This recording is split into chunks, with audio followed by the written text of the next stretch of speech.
parang habang tumatagal pa iba yung barkada ko. I like barkada of everybody. So, ngayon, lately, barkada ko.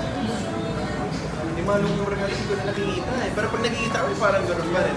Showbiz yung barkada. Yeah, I don't see my high school, college friends that are iba na sa ibang bansa na. Pero usually my people from the south, from BFO, like my friends from basketball, my sister, I have to say, my younger sister, she's my barkada. Actually, naging barkada ko siya and her friends. Parang naging barkada ko sila. Kasi whenever I go, kasi minsan depends na who's on the road, who's working. So minsan wherever you go, sinasama ko sister ko. Sister ko, sinasama mga friends eh. So parang in a way, naging barkada na kami until hanggang saan. Sinasama ko sa London, sa ibang bansa, sinasama ko sila. So parang naging barkada na rin kami. Yung imagine mo, sister mo mga. Oo, naman, syempre. You went to Hong Kong for a BTS. Yeah, I got the tickets. I was because Eliza and my sister, they're really huge fans of BTS. Eh, ilang months kasi umiyak kasi sila nung weekend because they were trying to get tickets for the Wembley Stadium. Eh, hindi po sila nakakuha. They were waiting on queue online for 4 hours. Hindi sila nakakuha na kasi pili ko sa ibang bansa mas wala kasi for some reason. So I was able to get them tickets Hong Kong. Sa tito ko, tumaga sa tito ko, malakas dito ko. Sabi ko sa Hong Kong. Tito, pahabulo naman dyan sa Hong Kong. Yun. Basta, very low-key lang siya pero pag maganda yung shootan yun eh. So sabi ko, ano tutulong naman sa BTS concerts? It was like 5 months sold out na nakakuha pa siya ng 4 tickets. Concert producer. Ha? Hindi po, pero may-ari ng palyo. May connection sa every week na sa Hong Kong siya. About grading push products. Dude! What would you want to recommend to your Me? barkada? Say, I'm gonna put my favorites. I love pizza. I'm gonna go with the. Well, it's gonna change. The name's gonna change when I release it. I'm gonna go with Olive and the lasagna. I love the lasagna. This is new actually. I tried with the white sauce before. That was my favorite before the white sauce. The beef and chicken. I love. Ako favorite ko lang talaga kahit sa mga shoots chicken ako. If I can't eat rice, I just eat chicken. Kasi pag walang carbs, ako Mr. Chicken guy ako. Chicken, pizza, and lasagna. My 3 favorite food. And chili. This is summer, so that's the best one. So the pizza naman isn't, so the pizza naman isn't really going against your diet or something. It is, but it's so good, man. I mean, it's just a balance naman. You can eat pizza, you can eat anything you want as long as you have the time to exercise. I'm lucky now na wala akong movie or kakatapos ng movie, so You have more time for it. I deserve, yeah, to eat. Yeah. And I have more time to exercise now. Yeah. Really.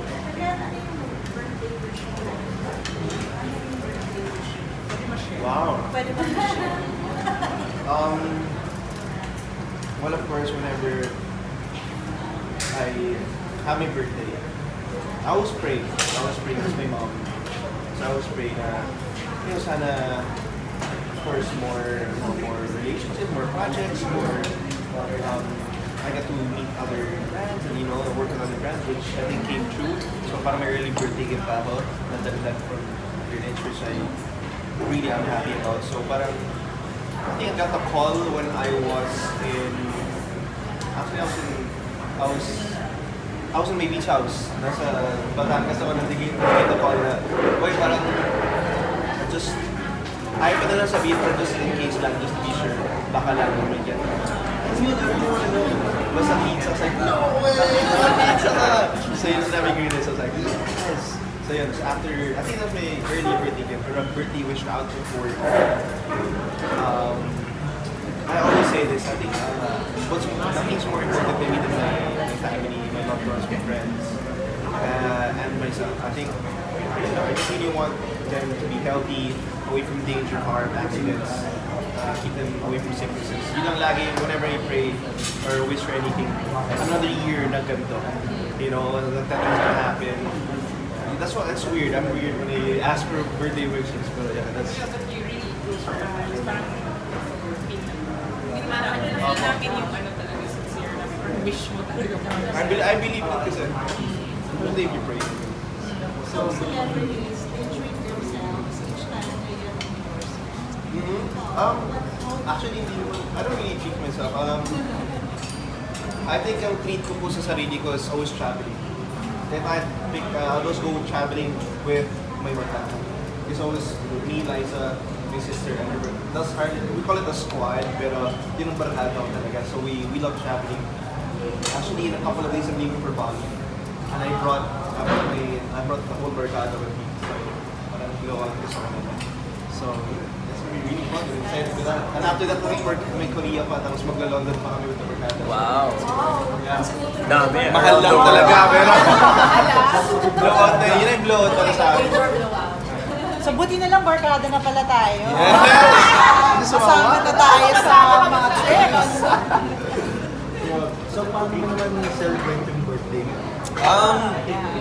Pupunta pa ako sabi ko talaga kay Liza, I really want to just, travel the world. I want to see the whole world.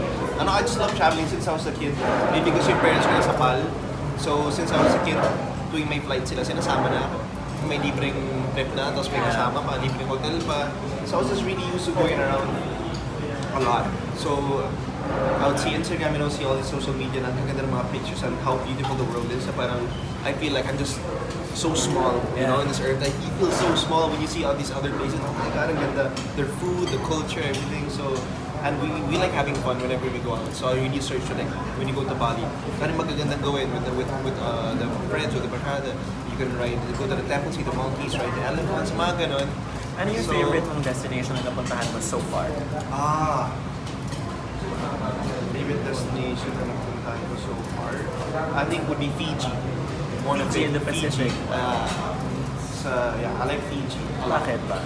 I don't know, it's I like the ocean kasi it just felt like it was paradise away. Parang kasi, I don't know, I just really like Fiji. And I like the Asian countries for some reason. I don't know why, I like the food is so much better. I'm sorry. The food is so much better. Yes. And States, I don't know, iba-iba po kasi. But maybe Fiji would be really one I won't forget. So, meaning of that. So again, after Alone Together, it's going to be like traveling the whole year, or you're gonna have a project, or what's your plan after Alone Together? After my birthday break, actually may pitching na kami before ako naalis ng Bali, but they said, sige, since aalis ka ng Bali for your birthday, we'll reschedule na lang, pagbalik mo na lang. I think it's for a movie and a stereo with Liza. That's great, yeah. That's for a series. Hindi gusto nga nila sabay, so sabi ko parang sabay, not like before. So baka serye po muna din. But the movie, parang may isang pinigsan mo the story. Oh my gosh. Kasi nagustuhan ko na kagad nung sinabi ko, gusto ko yan. Gusto ko yan. 100% sure. And then, nagawa na. Pero they're still gonna pitch, hindi ko siya final. Pero they just, said it out loud. I really like it. Do you still have like dream roles that you want to play? Of course, I want to produce my own movies in the future. Gagawin ko talaga may mga concepts ako. Pero sa ngayon, I'll just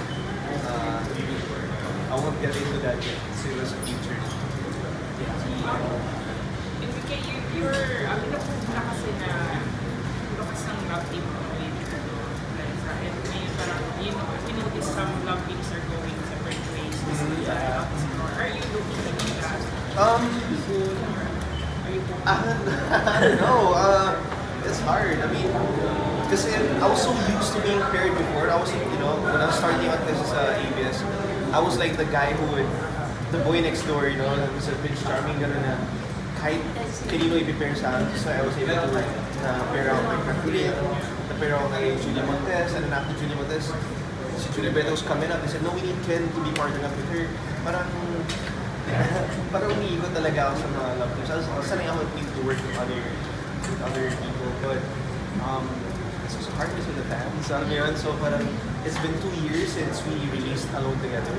I think our last movie was like 2 years ago. So parang they're asking okay kung mag-ulit. Hindi muna kasi it's been 2 years. The fans have been really craving for our movie. So since we did Alone Together, parang if other love teams are going that separate way, parang we don't really have to follow the trend.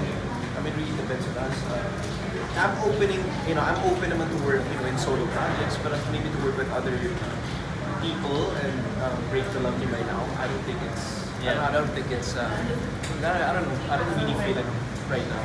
I don't think there's a need for it. question on the birthday break. How long are you taking a break? Not so long because I still have schedules to fix and still a lot of stuff to do to get back. I think 4 days in Bali. That's very short. It's very short. So 4 days. Kasi i-extend pa sana ako, ayaw kasi parang may surprise na ako. So, parang nahuli ko pa. Ayaw ko lang sabi ko, parang may sabi ko, oh my gosh, ayoko ng malaking party na naman. Sabi ko, hindi, basta sa feeling ko, may party na magaganap. Sana. Pero hindi na lang. Surprise. Pero hindi nga alam na.